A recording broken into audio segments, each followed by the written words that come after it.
Hello दोस्तों, आप सभी लोगों का स्वागत है आपके अपने यूट्यूब चैनल हम सवार एकेडमी में। आज इस वीडियो में हम लोग देखते हैं कि इंटीग्रल ट्रांसफर जो हमारा नेक्स्ट यूनिट है, हमारे मैथमेटिकल एनालिसिस का ये सेकंड यूनिट है, जिसमें इंटीग्रल ट्रांसफॉर्म में हम लोग सबसे पहले लाप्लास ट्रांसफॉर्म को पढ़ेंगे। लाप्लास ट्रांसफॉर्म के बाद हम लोग फिर फोरियर ट्रांसफॉर्म पढ़ेंगे, फोरियर ट्रांसफर, फोरियर सीरीज़ और application of Laplace transform, application of the Fourier transform. उसके बाद ये हमारा जो सेकंड यूनिट है वो आपका फिनिश हो जाएगा। तो चलिए सबसे पहले हम लोग देखते हैं लाप्लास ट्रांसफॉर्म है। लाप्लास ट्रांसफॉर्म में सबसे पहले हम लोग समझ लेते हैं कि इंटीग्रल ट्रांसफॉर्म की हमें ज़रूरत क्यों पड़ी, या integration basic journal integral transform क्या है, और फिर इसको किस तरह से हम लोग आगे चल के भी यूज़ करने वाले हैं, और इसका एप्लीकेशन किस तरह से होता है, मेन क्या होता है ट्रांसफॉर्म का। कुछ छोटा मोटा हम लोग इस टॉपिक को, लाप्लास ट्रांसफॉर्म को पढ़ने से पहले इस टॉपिक की छोटी मोटी हम लोग एनालिसिस या जानकारी कलेक्ट कर लेते हैं। सबसे पहले देखो ऑपरेटर दिखते हैं। ऑपरेटर क्या होता है, ऑपरेटर को समझते हैं हम लोग। देखो ऑपरेटर, मैथमेटिक्स में ऑपरेटर जर्नल जो हम लोग जैसे कि डिफरेंशिएशन पढ़ते रहे, सिंपल सा ऑपरेटर आपको एग्जांपल दे रहे हैं। सपोज आपके पास डिफरेंशियल ऑपरेटर है डी ओवर डी एक्स, जिसको हम लोग डी वी जिसको डिनोटेट करते थे, ठीक है।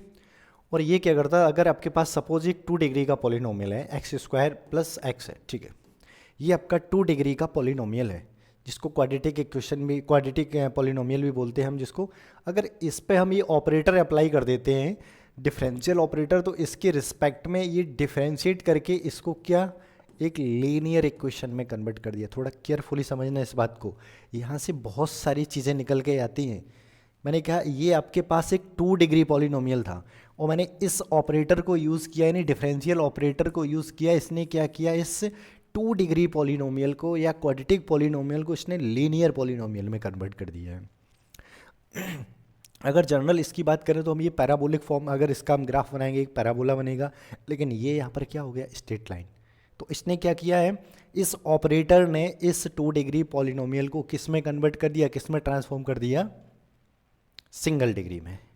लेकिन यहाँ पर आपका देखो पूरा इक्वेशन ट्रांसफॉर्म हुआ है, वेरिएबल सेम है।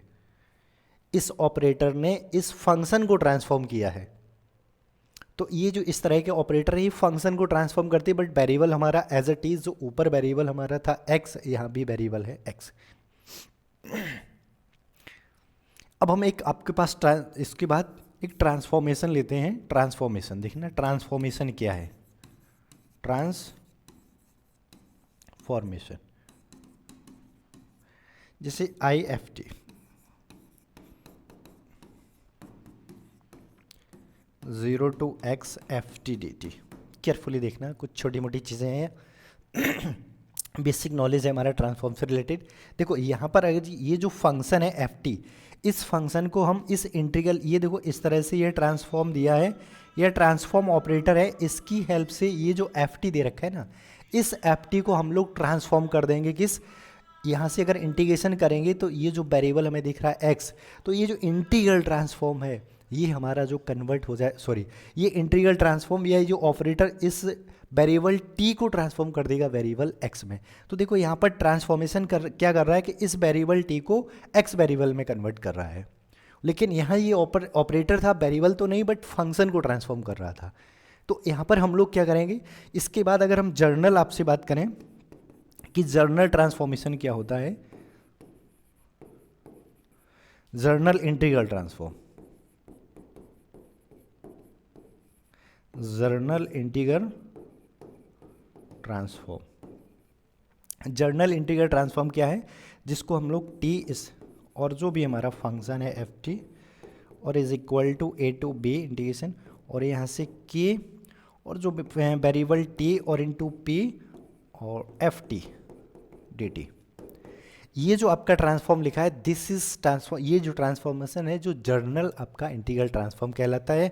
यहाँ पर क्या है, ये जो एफ टी आपको दिखाई दे रहा है, इस एफ टी आपका कहलाता है ऑब्जेक्टिव फंक्शन, और ये जो आपका के टी पी है, इसको हम लोग बोलते हैं कर्नल।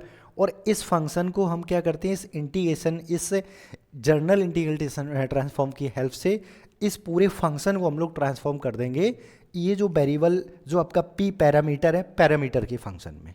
इसको नेक्स्ट पेज पे और डिटेल में समझते हैं। जर्नल जो हमारा इंटीग्रल ट्रांसफॉर्म ने क्या लिखा है, T F T is equal to और ए टू बी के टी कोमा पी, ठीक है, टी। यहां पर ये फंक्शन आपका कहलाता है ऑब्जेक्टिव फंक्शन, ऑब्जेक्टिव फंक्शन, ठीक है। इसको हम लोग ऑब्जेक्टिव फंक्शन करते हैं, मतलब इसको हम ऑब्जेक्ट कर रहे हैं और फिर यदि इसको हम ट्रांसफॉर्म करके एन अदर फंक्शन में हम कन्वर्ट कर रहे हैं, और ये जो आपका कहलाता है कर्नल, क्या, कर्नल, ठीक है, ये कर्नल कहलाता है। और मेन जो आपका पूरा इंटीग्रल ट्रांसफॉर्मेशन डिपेंड करेगा कर्नल पे, जैसे कि अभी आगे इसको हम देखते हैं। और ये जो पूरा हमारा फंक्शन जो ट्रांसफॉर्म करता है, यहाँ कर्नल में एक p है, p को बस ध्यान देना है। यहाँ पर p को हम लोग पैरामीटर बोलते हैं। p क्या है यहाँ पर, p एक पैरामीटर, पैरामीटर से मतलब अपना कांस्टेंट से होता है, ठीक है, ये एक पैरामीटर है। अब ये जो हमारा क्या करेगा, ये फंक्शन ft में है और ये ट्रांसफॉर्म या जो आपका जनरल ट्रांसफॉर्म क्या करेगा, इसको ट्रांसफॉर्म कर देगा, इस फंक्शन को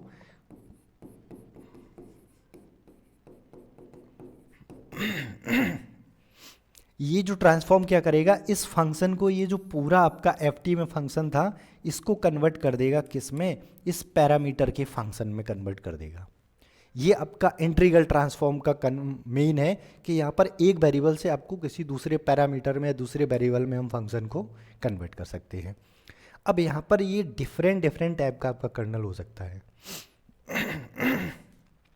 तो सबसे पहले जैसे कि ये कर्नल आपका डिफरेंट डिफरेंट टाइप का होता है, यानी इस कर्नल पर ही डिपेंड करता है कि हमारा इंटीग्रल ट्रांसफॉर्म जर्नल क्या है। इसी कर्नल की डिफरेंट डिफरेंट वैल्यू या डिफरेंट डिफरेंट कर्नल की फॉर्म पर डिफरेंट डिफरेंट आपको इंटीग्रल ट्रांसफॉर्मेशन पढ़ने को मिलेंगे। लेकिन आपके सिलेबस में यहाँ पर ओनली 2 टाइप के ट्रांसफॉर्मेशन है। जो पहला आपका है लाप्लास ट्रांसफॉर्म, सेकेंड है आपका फोरियर ट्रांसफॉर्मेशन, ठीक है। सबसे पहला क्या है, लाप्लास ट्रांसफॉर्मेशन, और सेकंड आपका क्या है, फोरियर ट्रांसफॉर्मेशन। तो सबसे पहले देखते हैं हम लोग लाप्लास ट्रांसफॉर्म। सबसे पहले हम लोग लाप्लास ट्रांसफॉर्म को देखेंगे। लाप्लास ट्रांसफॉर्म में क्या है, मैंने कहा कि ये पूरा जो आपकी कहानी या पूरा ट्रांसफॉर्मेशन किस पर डिपेंड कर रहा है, इस कर्नल पर, कर्नल की डिफरेंट डिफरेंट वैल्यू पर ये डिफरेंट। सबसे पहले लाप्लास ने एक स्टैंडर्ड कर्नल लिया। स्टैंडर्ड कर्नल का मतलब ये जो के कोमा पैरामीटर p का जो फंक्शन है, इसको लाप्लास ने pt और 0, ये कब, जब इसका वैल्यू t का value greater than equal to 0, और ये 0 कब होगा, जब t का वैल्यू लेस देन 0, ठीक है। अब ये डायरेक्टली हम यहाँ से आपको अगर इस कर्नल की वैल्यू रख के उस इंटीग्रेशन को अगर हम लोग इंटीग्रेट करेंगे, ऑब्जर्व करेंगे, तो यहाँ से हमें क्या मिलेगा कि जर्नल जो लाप्लास ट्रांसफॉर्म, जिसको हम लोग कैपिटल L से डिनोटेड करते हैं, ft dt, ये हो जाएगा 0 से इन्फिनिटी, क्योंकि t की वैल्यू 0 से बड़े कहाँ तक है, कोई यहाँ पर एंड इसका पॉइंट पता नहीं, तो इन्फिनिटी तक, और a माइनस का pt। अब जिस फंक्शन को हम लोग जिसके ऊपर ये ट्रांसफॉर्म ऑपरेटर लगा रहे हैं, वो फंक्शन dt। तो इस तरह से इस पूरे इंटीग्रेशन को हम लोग बोलते हैं लाप्लास ट्रांसफॉर्म। इस इंटीग्रल को हम लोग क्या बोलते हैं, लाप्लास ट्रांसफॉर्म। और ये जो L है, केवल इस L, इसको बोलते हैं हम लोग क्या, लाप्लास ऑपरेटर, लाप्लास ऑपरेटर। ये लाप्लास ने एक स्पेशल कर्नल को लेके, या स्पेशल ये आपका के कोमा पैरामीटर p का फंक्शन लेके, और ये जो इंटीग्रल ट्रांसफॉर्म पे स्टडी किया उन्होंने, डिफरेंट डिफरेंट टाइप्स। फिर देखो, कहीं भी आप किसी भी टॉपिक पे अपने अकॉर्डिंग भी आप आगे चल के आप भी रिसर्च कर सकते हो, बट उसका एप्लीकेशन क्या है और उसको हम कहाँ यूज़ करते हैं, लिमिटेशन क्या है, कुछ आपको पॉइंट्स को ध्यान में रख के ही कुछ काम किया जाता है। तो ये लाप्लास ट्रांसफॉर्म से क्या हुआ कि आगे बहुत सारे डिफरेंशियल इक्वेशन थे जो हम लोग भी अभी आपको पढ़ने को मिलेगा एप्लीकेशन ऑफ लाप्लास ट्रांसफॉर्म में। उन डिफरेंशियल इक्वेशन को with the help of the Laplace transformation we can solve in easy way. इस लाप्लास ट्रांसफॉर्म की हेल्प से हम लोग इजी वे में सॉल्व कर सकते हैं। तो ठीक है, ये जो लाप्लास ट्रांसफॉर्म आपका है, इसी को सबसे पहले हम लोग पढ़ते हैं। और आगे चल के जब हम कर्नल यहाँ पर जो के आप लिखा है ना, कि टी कोमा पी, इस कर्नल को जब चेंज कर देंगे तो आगे चल के नया ट्रांसफॉर्म आ जाएगा। तो आपके सिलेबस में ओनली मैं ऑलरेडी बता चुका हूँ कि 2 ही ट्रांसफॉर्मेशन है, सबसे पहला लाप्लास पढ़ने वाले हैं और सेकंड फोरियर ट्रांसफॉर्मेशन। तो चलिए कुछ प्रॉब्लम कर लेते हैं लाप्लास ट्रांसफॉर्मेशन से रिलेटेड। सबसे पहले एक लीनियर प्रॉपर्टी को देख लेते हैं, फिर उसके बाद हम लोग ट्रांसफॉर्म पढ़ते हैं। यहाँ पर एक चीज़ ध्यान रखो, बेसिकली जितने भी ऑपरेटर हैं 99% जो ऑपरेटर मैंने अभी तक जितना स्टडी किया है उसमें जहाँ भी ऑपरेटर वर्ड लगा हो, ऑपरेटर और उसके बाद समझ लेना कि वो लीनियर प्रॉपर्टी को सेटिस्फाई करेगा। ठीक है, ऑपरेटर लीनियर प्रॉपर्टी को ऑलवेज सेटिस्फाई करते, जितने भी ऑपरेटर हम लोग पढ़ेंगे वो सारे के सारे या सभी के सभी ऑपरेटर लीनियर प्रॉपर्टी को सेटिस्फाई करते हैं। लीनियर प्रॉपर्टी क्या होती है आइए हम लोग एक बार देख लेते हैं। जैसे कि हमारे पास अगर सपोज ये एल लाप्लास ट्रांसफॉर्मेशन है, C1 मतलब कोई कांस्टेंट है, F1t एक पहला फंक्शन है प्लस C2 F2t दूसरा फंक्शन है, और इसी टाइप से डॉट डॉट हमारे पास अगर n फंक्शन है, n का मतलब कुछ भी फाइनाइट मतलब 2 3 4 5 6 इस तरह से कुछ भी हमारे पास फाइनाइट फंक्शन है जो किसी कांस्टेंट के साथ एडिशन फॉर्म में लिखे हुए हैं, तो लाप्लास ट्रांसफॉर्म या लाप्लास ऑपरेटर क्या करता है, ये इन सभी फंक्शन का अलग अलग यानी सेपरेट लाप्लास ट्रांसफॉर्मेशन ऑपरेटर लगाने के बाद जो हमारी वैल्यू आएगी वो ऑलवेज इक्वल होगी इस पूरे पे होल पे जो आप लोग अप्लाई करोगे उसके C1 C2, और ये F2 है L F3T और प्लस में डॉट डॉट ये CN L F&T। ठीक है, यानी एक साथ अब सबका लाप्लास ऑपरेटर अप्लाई कर दो या लाप्लास ट्रांसफॉर्म टेक कर लो, या अलग अलग सभी का सेपरेट फंक्शन का लाप्लास ट्रांसफॉर्म टेक कर लो और कांस्टेंट का मल्टीप्लाई करके ऐड करोगे, ये दोनों ऑलवेज इक्वल होंगे। इसको बोलते हैं लीनियर प्रॉपर्टी। या लीनियर जो भी ऑपरेटर आपके होंगे वो सारे के सारे ऑपरेटर मैंने कहा कि वो लीनियर प्रॉपर्टी को सेटिस्फाई करते हैं, जो हम लोग पढ़ के आए हैं। जैसे कि एग्जांपल के लिए एक छोटा सा हम ऑपरेटर लेते हैं, डिफरेंशियल ऑपरेटर, क्योंकि डिफरेंशियल ऑपरेटर हम लोग ऑलरेडी पढ़ के आए हैं, मतलब डिफरेंशिएशन पढ़ के आए हैं, यहाँ पर हम उसको ऑपरेटर वर्ड और एक्स्ट्रा उसमें इंक्लूड कर रहे हैं। जैसे कि हमने d/dx पढ़ा है, हम लोगों ने क्या d/dx पढ़ा है, और एक x² plus sine x plus e की पावर x, इस तरह से डिफरेंशिएशन आपने किए होंगे। अब ये डिफरेंशियल ऑपरेटर है आपके पास, क्या ये डिफरेंशियल ऑपरेटर है। पहला फंक्शन ये पॉलिनोमियल है, दूसरा फंक्शन साइन एक्स है, तीसरा फंक्शन एक्सपोनेंशियल e की पावर x है। इसका हम लोगों ने सीधा इसका जो भी डायरेक्टली आप डिफरेंशिएशन करके आते हो या फिर आपने पढ़ा होगा, अगर प्रॉपरली इसको हम लोग सबसे पहले क्या करते हैं, जितने प्लस में एडिशन में सब्ट्रैक्शन में फंक्शन लिखे होते हैं सभी पर अलग अलग पहले उस ऑपरेटर को अप्लाई करते हैं, उसके बाद डिफरेंशिएशन करते हैं। ठीक है, इसका मतलब क्या है कि ये तो सीधा इसको डिफरेंशिएट कर दो 2x और साइन का हो जाएगा cos x और e की पावर x का रहता है e की पावर x सेम। अब इसका अगर आप सेपरेट करोगे तो x² का 2x हो जाएगा प्लस साइन x का cos x और प्लस e की पावर x का, यानी बोथ साइड इक्वल आ रहा है। तो ये है आपकी लीनियर प्रॉपर्टी, यानी सबका एक साथ डिफरेंशिएशन कर दीजिए या फिर सेपरेट करने के बाद ऐड कर दीजिए तो वो बोथ ऑलवेज इक्वल रहती है, तो इसको बोलते हैं लीनियर प्रॉपर्टी। लेकिन लीनियर प्रॉपर्टी कभी कभी हमें बहुत ही हेल्प करती है जब 2 या 2 से अधिक फंक्शन आपके एडिशन फॉर्म में या कॉम्प्लिकेशन फॉर्म में लिखे होते हैं, तो वहाँ से हम लोग लीनियर प्रॉपर्टी को अप्लाई करके इजी में निकाल सकते हैं। 1 मिनट में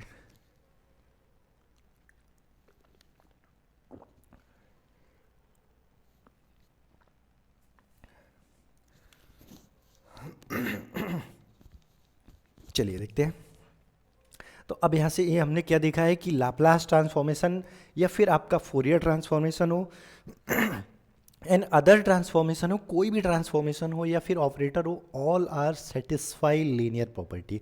इस वर्ड को या इस सेंटेंस को आप अपने माइंड में सेव करके रखिए, ठीक है, कि all operator are satisfy linear property. तो चलिए सबसे पहले आप एग्जाम्पल एक उठाते हैं, मतलब एक क्वेश्चन उठाते हैं और उस क्वेश्चन की हेल्प से हम लोग लाप्लास ट्रांसफॉर्मेशन फाइंड करेंगे, ठीक है। एक फंक्शन एफ टी यानी एक फंक्शन है, इस तरह से डिफाइन है। इसकी वैल्यू 5 है, 0 है। इसका वैल्यू 5 कब है? जब टी का वैल्यू 0 टू 5 और इसका वैल्यू टी का वैल्यू 5 या 5 से ग्रेटर, तब ये वैल्यू 0 है, ठीक है। एक बार फिर से समझ लीजिए, पीसवाइज फंक्शन लिखा हुआ है, ब्रांच फंक्शन लिखा हुआ है कि यानी अब टी का वैल्यू 0 5 के बिटवीन, तब हमारा फंक्शन होगा 5, और जब टी का वैल्यू 5 और 5 से ग्रेटर होगा तब इसकी वैल्यू, फंक्शन की वैल्यू होगी 0। अब मुझे इसका क्या निकालना है? मुझे इसका निकालना है लाप्लास ट्रांसफॉर्म। किसका? ये जो फंक्शन एफ टी हमें दे रखा है, इस फंक्शन का एफ टी का लाप्लास क्या चल रहा है भाई? इस लाप्लास ट्रांसफॉर्म निकालना है इसका। अरे भाई, ठीक है। इस फंक्शन एफ टी, इसका निकालना है लाप्लास अपन को, ओके। इस फंक्शन का लाप्लास ट्रांसफॉर्म निकालना है, तो लाप्लास ट्रांसफॉर्मेशन से पहले हमें लाप्लास, जो अभी हमने पढ़ रखा है, लाप्लास ऑपरेटर को याद कर लीजिए। लाप्लास ऑपरेटर एफ या लाप्लास ट्रांसफॉर्म, कुछ भी बोलिए इसको, ये इज इक्वल टू क्या होता है? लिमिट 0 टू इन्फिनिटी ई की power minus P T F T D T. ये आपको डायरेक्ट हमेशा याद रखना है, ठीक है। बस लाप्लास ट्रांसफॉर्म या इंटीग्रेशन ट्रांसफॉर्मेशन पढ़ रहे हो तो पहला टॉपिक लाप्लास जिसमें हम लोग पढ़ेंगे, तो लाप्लास के लिए केवल इसको याद रखिए बस, इस ऑपरेटर को या इस इंटीग्रल ट्रांसफॉर्म को। जब लाप्लास बोला जाता है तो आपको जो भी फंक्शन दिया, आप इस फंक्शन के अकॉर्डिंग इसको ब्रेक करेंगे। देखना, इसको केयरफुली देखना। जब फंक्शन t की वैल्यू 0 टू 5, फंक्शन में t की वैल्यू क्या है? 0 टू 5। 0 टू 5, देखो ये तो कॉमन वर्ड है ना, ये तो कॉमन है, सभी में मिलेगा पी टी। लेकिन इस फंक्शन की वैल्यू बस देखो, इस फंक्शन की वैल्यू जब क्या, t की वैल्यू 0 से 5, तो इस फंक्शन की यहाँ पर वैल्यू कितनी है? 5 डी टी। फिर प्लस, फिर आगे क्या है? 5 या 5 से ग्रेटर, 5 या 5 से ग्रेटर कहाँ तक? इन्फिनिटी तक। फिर e की पावर माइनस पी टी रहेगा सेम, e की पावर माइनस पी टी, ये तो सभी में रहेगा, बट इस फंक्शन की केवल इसकी वैल्यू चेंज होगी। यहाँ इस फंक्शन को क्या दे रखा है? 0। जब इसकी वैल्यू क्या हो? 5 से ग्रेटर, तो फंक्शन की वैल्यू हो जाएगी 0। तो यहाँ पर इसकी वैल्यू यानी एफ टी की वैल्यू 0। अब ये 0, तो ये पूरा इंटीग्रेशन आपका 0 हो गया। वो 0 हो गया तो रिमाइनिंग आपका बचा क्या? 5 बाहर निकाल लीजिए, 0 टू 5 e की power minus P T D T, ठीक है। यानी केवल ये वाला इंटीग्रेशन हम लोगों को करना है, और इंटीग्रेशन आप लोग बहुत अच्छे से करके आए, क्योंकि टी के रिस्पेक्ट में करना है। तो e की power minus P T, T के अलावा जो कॉफिशिएंट होता है या उसके साथ में कांस्टेंट पैरामीटर होता है, उसको डिवाइड कर देते हैं, यानी माइनस पी है उससे डिवाइड हो जाएगा। e की पावर 80, जैसे e की पावर 80 इंटीग्रेशन, e की पावर 80 का इंटीग्रेशन क्या होता है? e की पावर 80 ओवर a। सेम उसी तरह से e की पावर, मतलब एक ही जगह माइनस पी रख दीजिए तो ये आ जाएगा। अब यहाँ पर लिमिट लगा हुआ है, तो लिमिट का मतलब पहले अपर लिमिट फिर माइनस लोअर लिमिट।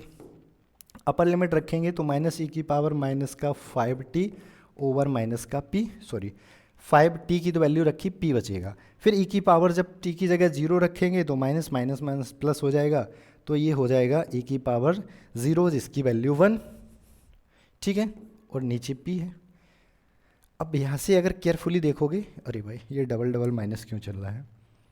ये वाला एक ही जगह माइनस रखिए यहाँ पर, ठीक है। तो यहाँ से जो इस फंक्शन का टोटल, ये जो हमारा इंटीग्रेशन आ गया है, इसको चाहो तो और अरेंज करके लिख लो, यानी सफिशियंट है। इसको अरेंज करके लिखना है तो 1/p बाहर निकाल लीजिए, और 1 माइनस e की पावर माइनस 5p, बस हो गया है। यानी ये जो हमारा फंक्शन दे रखा था हमें एफ टी, इस तरह से पीस वाइज फॉर्म में या ब्रांच फंक्शन में, फंक्शन जो दिया था ब्रांच वाइज, तो यहाँ पर हमने इसका लाप्लास ऑपरेटर इस पर अप्लाई किया और लाप्लास ट्रांसफॉर्म निकाला, तो वो लाप्लास ट्रांसफॉर्म आया क्या? p। अब देखो समटाइम क्या है, कुछ ऑथर यहाँ पर हमने देखा है, आप भी देखोगे डिफरेंट डिफरेंट बुक्स में, समटाइम कुछ ऑथर इस p की जगह यहाँ पर s यूज़ करते थे, यानी पैरामीटर p की जगह s, पैरामीटर पी की जगह एस यूज़ करते थे समटाइम कुछ ऑथर, तो वो मायने नहीं रखता है कि यहाँ पर आपका जो पी है या फिर एस है, यू है, बी है, डब्ल्यू है, कुछ भी हो सकता है, बट वो पैरामीटर होगा। तो उससे वहाँ से कोई क्वेश्चन पे इफेक्ट नहीं पड़ेगा। बस अगर एस है तो यहाँ पर पूरा जो हमारा फंक्शन है एस के फॉर्म में आ जाएगा। अगर आप किसी टेक्स्ट बुक को फॉलो कर रहे होगे तो देखना डिफरेंट टू राइटर्स की टेक्स्ट बुक उठाओगे तो वहाँ से आपको डिफरेंट यहाँ पर कहीं पी मिलेगा, कहीं एस लिखा मिलेगा, बट वो मेंशन नहीं करता है। ठीक है, तो आई होप ये क्वेश्चन आपको समझ में आया होगा। एक बार फिर से क्वेश्चन को समझ लेते हैं। ये हमारा क्या है, इस फंक्शन का हमें लाप्लास ट्रांसफॉर्म निकालना है। हम लोग जानते हैं कि जर्नल लाप्लास ट्रांसफॉर्म फंक्शन ये होता है।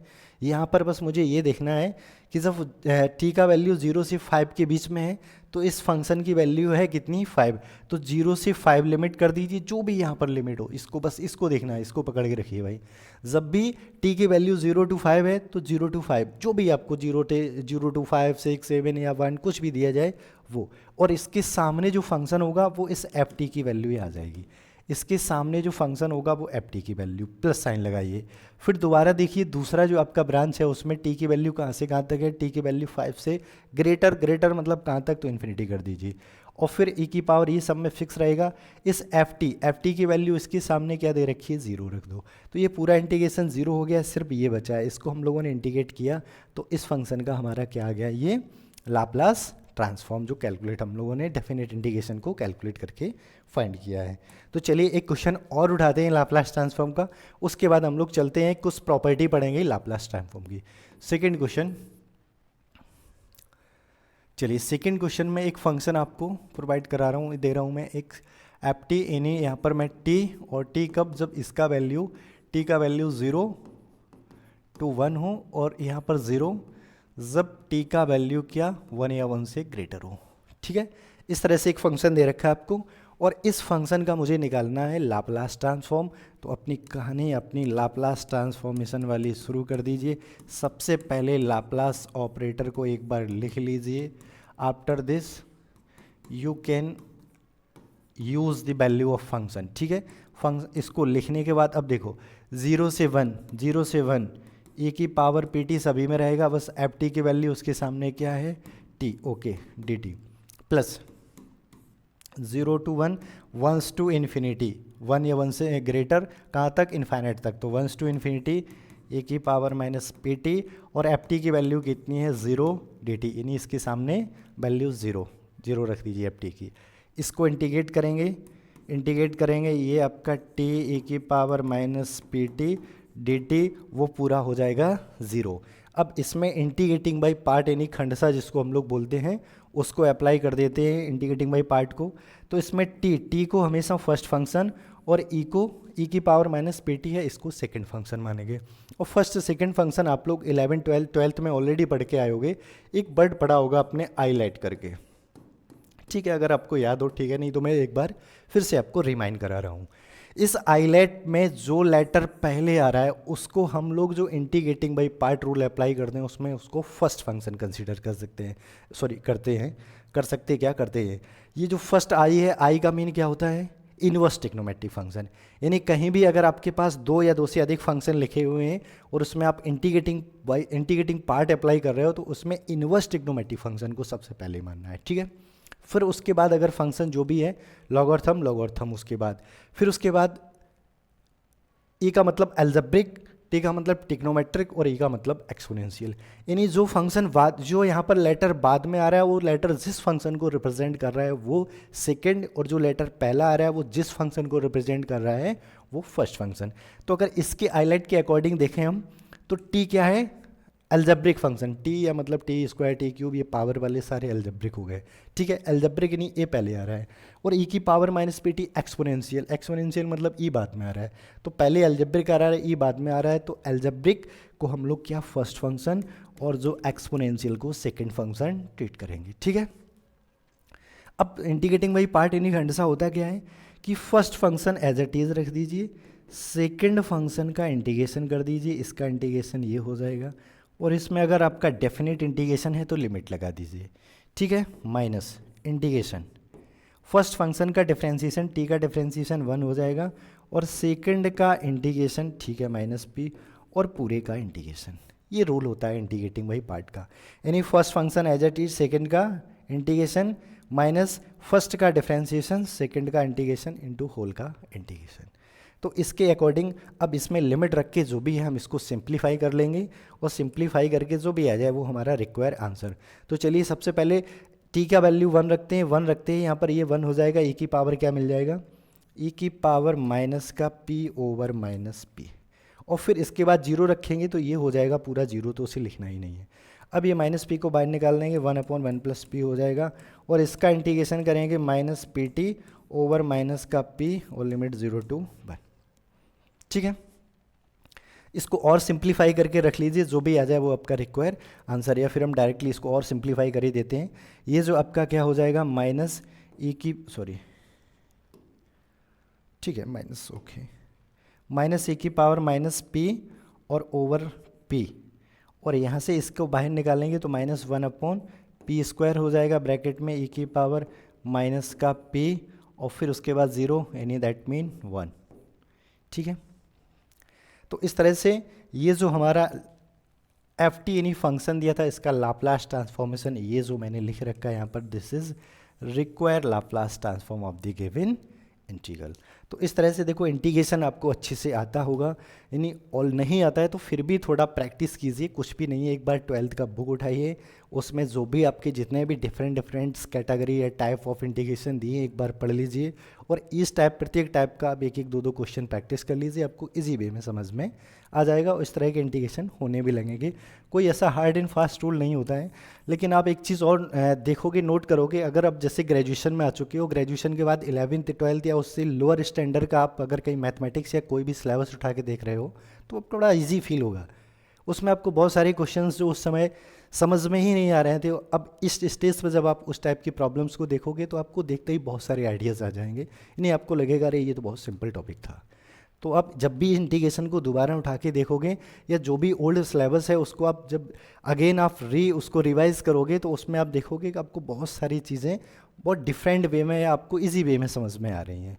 तो जिसको भी इंटीग्रेशन अगर नहीं आता है तो एक बार सबसे पहले आप लोग इंटीग्रेशन 12th स्टैंडर्ड का देख लीजिए, आफ्टर दिस उसके बाद आप इसको फिर इस टाइप के डिफरेंट, क्योंकि हमें यहाँ पर थोड़ा ठीक ठाक अच्छे लेवल का इंटीग्रेशन यूज़ होना है इस ट्रांसफॉर्म में, तो इसलिए इंटीग्रेशन आपको अच्छे से आना ही चाहिए। ठीक है, चलते हैं अब देखते हैं लाप्लास ट्रांसफॉर्म की प्रॉपर्टी को पढ़ते हैं हम लोग।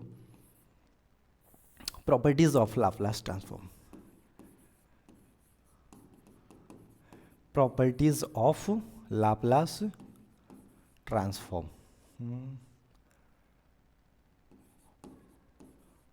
Laplace transform. ठीक है, properties of Laplace transform. Properties of Laplace transform में सबसे पहली जो प्रॉपर्टी है, प्रॉपर्टी क्या है ये समझ लो, एक टाइप से आपके केवल फंक्शन है, कुछ स्पेशल फंक्शन को जो हमेशा हमें याद रखना है कि इस तरह का अगर फंक्शन है तो इसका लाप्लास ट्रांसफॉर्म ये है, यानी एक टेबल बना के हम उसको लर्न कर लेंगे और आगे चल के क्वेश्चन में डायरेक्टली उनको यूज़ करेंगे। जैसे आपको सपोज एफ टी यानी फंक्शन दिया है 1, फंक्शन 1 दिया है तो इसका लाप्लास ट्रांसफॉर्म कितना होगा, इसका इस फंक्शन का लाप्लास ट्रांसफॉर्म क्या है, तो हम एक बार डिटेल में इसको प्रूव कर ले रहे हैं, वेरीफाई कर ले रहे हैं, निकाल के देख रहे हैं, उसके बाद डायरेक्टली याद रखेंगे। ठीक है, तो लाप्लास ट्रांसफॉर्म इसका निकालना है मुझे एल एफ टी का, और एफ टी यानी कांस्टेंट फंक्शन। देखो जरूरी नहीं है यहाँ पर 1 की जगह इट मे बी पॉसिबल 2 3 या फिर आपका कुछ भी एनी कांस्टेंट हो सकता है। ठीक है, 0 to इन्फिनिटी और ई की पावर माइनस पी टी, और ये तो आपका 1 है इंटू डी टी, और इसको इंटीग्रेट करेंगे तो इसका इंटीग्रेशन आ जाएगा ई की power minus P T over minus P limit 0 to infinity. ठीक है, अब यहाँ पर देखिए ई की पावर इन्फिनिटी, सबसे पहले अपर लिमिट रखते हैं, अपर लिमिट यानी ई की पावर पूरा हो जाएगा माइनस इन्फिनिटी और अपॉन माइनस पी माइनस, फिर उसके बाद 0 रखेंगे तो ई की पावर 0 माइनस 0 प्लस 0, क्योंकि वहाँ पर माइनस नहीं लगाया जाता है, 0 ऑलवेज आपका 0 नाइदर नेगेटिव नॉर पॉजिटिव होता है। ठीक है, तो ये लिमिट रखने के बाद आ गया हमारा। अब यहाँ पर केयरफुली देखो, ई की पावर इन्फिनिटी की वैल्यू होती है 0, तो ये पूरा हो जाएगा 0, ये माइनस माइनस प्लस ई की पावर 0 की वैल्यू 1, तो यहाँ से इसका क्या आ गया 1/p। तो इस तरह से जो पहली प्रॉपर्टी आपको याद रखना है कि अगर फंक्शन क्या है 1, तो इसका लाप्लास ट्रांसफॉर्म कितना हो जाएगा इस फंक्शन का, 1 रख दीजिए यहाँ पर, इस फंक्शन का लाप्लास ट्रांसफॉर्म हो जाएगा 1/p। ठीक है। और अगर सपोज यहाँ पर 1 की जगह मैं आपको कह दूँ 1 की जगह कोई कांस्टेंट k, तो इसका जो लाप्लास ट्रांसफॉर्म हो जाएगा k और k/p, यानी बाहर आ जाएगा। k कांस्टेंट है बाहर, तो 1 का हो जाएगा 1 का 1/p, फिर k का मल्टीप्लाई हो जाएगा। ठीक है। तो ये फर्स्ट प्रॉपर्टी हो गई आपकी, फर्स्ट प्रॉपर्टी। अच्छा, यहाँ पर एक आपका e की पावर -∞ है, इसका वैल्यू यूज़ हुआ है। अगर ऑलरेडी आप लोग जानते हो तो ठीक है, नहीं तो मैं यहाँ पर आपको मेंशन कर दे रहा हूँ कि e की पावर 0 का वैल्यू होता है 1 और e की पावर -∞ का वैल्यू होता है 0 और e की पावर +∞ की वैल्यू होती है ∞। इसको कहीं नोट करके रखना, हमें बार बार इनकी ज़रूरत पड़ेगी। ठीक है। चलिए आगे चलते हैं सेकंड प्रॉपर्टी पे। सेकंड प्रॉपर्टी में क्या, हम अभी जो फंक्शन लिया था, फंक्शन में मैंने ft को क्या लिया है, कांस्टेंट लिया था, बट यहाँ पर हम 1 डिग्री पॉलिनोमियल यानी t ले रहे हैं। ठीक है, t, और t ले रहे हैं तो इसका हम लोगों को क्या निकालना है, इसको लाप्लास ट्रांसफॉर्म हम लोगों को फाइंड करना है। ft का लाप्लास ट्रांसफॉर्म क्या हो जाएगा, लिमिट 0 to ∞, और ये t e की पावर -pt और dt। ठीक है। और इसमें इंटीग्रेटिंग बाई पार्ट लगाएंगे। अभी हम लोग इस टाइप की क्वेश्चन को एक बार कर चुके हैं। तो सबसे पहले इसमें t फर्स्ट और e की पावर -pt सेकेंड, तो ये हो जाएगा ओवर -p लिमिट 0 to 1। ठीक है। माइनस का इंटीग्रेशन 0 to ∞, या इन्फिनिटी है 0 to लिमिट, और t का डिफ्रेंशिएशन करेंगे 1 और e की पावर -pt और अपॉन p dt। ठीक है। यहाँ पर लिमिट यूज़ करते हैं। लिमिट सबसे पहले e की पावर इन्फिनिटी रखेंगे तो वो हो जाएगा 0, e की पावर इन्फिनिटी वो पूरा 0, तो यहाँ पूरा ये फर्स्ट टर्म 0 हो जाएगा, माइनस का, और फिर जब 0 रखेंगे तो 1/-p। ठीक है। और माइनस ये सब बाहर आएगा जब माइनस का p, तो 1/p, और ये लिमिट 0 to ∞ e की पावर -pt dt बचेगा। फिर से एक बार इसको हम देखेंगे, माइनस माइनस मल्टीप्लाई होके प्लस हो जाएगा, तो ये आ गया p प्लस। अब इसको अगेन हम लोग इंटीग्रेट करते हैं, इसका अगेन हम लोग, सॉरी, यहाँ पर जब देखो इसकी अपर लिमिट रखा है मैंने t, तो ये आपका जो e की पावर -pt, ये 0 पूरा 0 कर देगा। जब 0 रखेंगे तो ये t है, ये 0 कर देगा है, तो इसकी वैल्यू पूरा 0 आ जाएगा यहाँ पर, इंटीग्रेशन दोनों पार्ट्स। ठीक है। यानी फर्स्ट टर्म 0 हो गया, -1/p। फिर से दोबारा इसको जब इंटीग्रेट करेंगे तो e की पावर -pt/-p और 0 to ∞। और इसका हम लोग जानते हैं कि अभी हमने इसकी वैल्यू लिमिट निकाल के रखी 0 और +1/p आएगी, और एक बार लिमिट रख के देख लो और मल्टीप्लाई करोगे 1/p² आ जाएगा। ठीक है। तो इस तरह से जो हमारा अगर कहीं भी फंक्शन क्या है, फंक्शन वो t है, तो लाप्लास फंक्शन अगर हमारा क्या है, f अगर t = t है, तो देन उसका लाप्लास ट्रांसफॉर्म कितना होगा, t का 1/p²। अच्छा, p क्या है, p पैरामीटर है, कांस्टेंट है, उसके टर्म्स में हम यहाँ पर इसको ट्रांसफॉर्म कर रहे हैं फंक्शन को। ठीक है। तो इस तरह से आपका जो t का लाप्लास ट्रांसफॉर्म कितना हो गया, 1/p²। अब आफ्टर दिस जो थर्ड फोर्थ प्रॉपर्टी में मैं आप लोगों के लिए टास्क दे रहा हूँ कि यदि आपके लिए फंक्शन t² और t³ हो, फिर उसके लिए जर्नल .t की पावर n, इसके लिए एक स्टैंडर्ड रिजल्ट बनाना है। मतलब एक बार इंटीग्रेट 2 या 3 फंक्शन को आपको निकाल के देखना है, t² t³ निकाल के, और मैं वह कांस्टेंट को t को निकाल के दिखा चुका हूँ आपको। फिर उसके बाद आप एक रिलेशन बनाना है कि इन सभी के बीच रिलेशन क्या आएगा, और उस रिलेशन के अकॉर्डिंग जर्नल आपका टर्म्स डिफाइन हो जाएगा। ठीक है। चलिए, और नेक्स्ट टेबल में हम इस तरह के सारे आपको फंक्शन लेके आने वाले हैं, जिसमें पूरा मैंने टेबल कैलकुलेट करके और आपको बनाना है। ठीक है। ये थर्ड प्रॉपर्टी। अब फोर्थ में देखते हैं। फोर्थ में आपको कुछ और डिफरेंट टाइप के फंक्शन लेते हैं। सपोज यदि मैंने ft को मैंने e की पावर 80 ले लिया, समझना केयरफुली, e की पावर 80, तो इसका फिर लाप्लास ट्रांसफॉर्म क्या होगा, इस फंक्शन का लाप्लास ट्रांसफॉर्म क्या होगा। तो देखो ft मतलब ft क्या है, ई टी तो 0 टू इन्फिनिटी। अच्छा, ई की पावर माइनस पी टी तो हमारे ऑपरेटर में ही होता है या ट्रांसफॉर्म में ही होता है, लेकिन जो ए टी जो आपका एफ टी फंक्शन था उसका वैल्यू क्या है, ए टी। और अगर यहाँ से हम केयरफुली देखें कि बेस सेम है, बेस दोनों के सेम है, तो पावर ऐड हो जाएंगी। ऐड होने के बाद बस इतना केयरफुली देखना है कि हमें जो पावर सेम है माइनस कॉमन टेक करके p माइनस ए बचेगा t, इस फॉर्म में इसको लिख लेना है, माइनस कॉमन लेके लिखना है, बस इतना केयरफुली ध्यान देना है आपको। वैसे ऐसे हार्ड एंड फास्ट रूल नहीं है, आप कैसे भी रख सकते हो, तो बाद में फिर वो मैनेज हो जाएगा। इसका इंटीग्रेशन करेंगे तो e की पावर p माइनस ए और अपॉन माइनस का p माइनस का a आ जाएगा, लिमिट 0 टू इन्फिनिटी। वही पुरानी कहानी, जब इन्फिनिटी रखेंगे तो 0 माइनस माइनस प्लस हो जाएगा, 1 अपॉन 0 e की पावर 1 हो जाएगा p माइनस ए। तो फाइनली इसकी वैल्यू क्या आ गई, p माइनस ए। किसकी, जो फंक्शन हमारा 80 दिया था। अगर फंक्शन 80 है यानी l e की power 80 is equal to 1 upon p minus a. ठीक है, तो इस तरह से e की पावर 80 का हो जाएगा। अब नेक्स्ट इसके बाद चलते हैं हम लोग आगे, जो प्रॉपर्टीज जिसको हम लोग और पढ़ने वाले हैं वो देखते हैं। फिफ्थ प्रॉपर्टी, देखो फिफ्थ प्रॉपर्टी में मैं एप्टी कुछ पर्टिकुलर एप्टी लिखा रहा हूँ, आप लोग एक बार इसको घर पर ट्राई करोगे। आफ्टर ट्राई करने के बाद मैं यहाँ पर हिंट भी दे रहा हूँ आपको। एफ टी अगर साइन 80 है, कॉस 80 है, यदि एफ टी आपका साइन हाइपरबोलिक 80 है, साइन हाइपरबोलिक 80, ठीक है, और यदि फंक्शन आपका कॉस हाइपरबोलिक 80 है, तो इनके लाप्लास ट्रांसफॉर्म क्या होंगे। इसके देखो, इसके लिए मैं थोड़ा हिंट कर रहा हूँ।